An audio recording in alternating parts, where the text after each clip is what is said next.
Bosnya, Perda Nike tidak pernah membatasi kreativitas siapapun.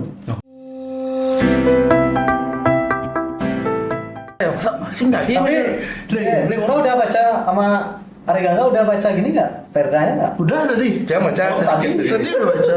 Ini kita kan harus gini Ya, dulu. betul. Cek Artinya kan dulu, ya. perlu yang sampaikan juga, bosnya, Perda Nike tidak pernah membatasi kreativitas siapapun. Oke. Baca kan ada Ya. membatasi tidak? Siapapun di gang, anak kecil pun boleh buat kok.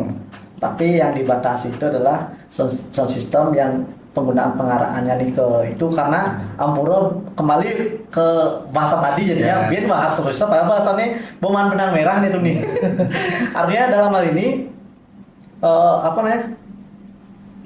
efeknya itu seperti yang beli Gus sampaikan tadi, bukan temporari, permanen nih efeknya. Ayolah, makanya yang sampaikan lagi kepada teman-teman komunitas khususnya, Perda ini dibuat untuk melindungi kita semua. Ayo, makanya yang bilang lagi, ayo kita sayangi dan pasar kita. Ini rumah kita buat nyari makan ataupun yang lain.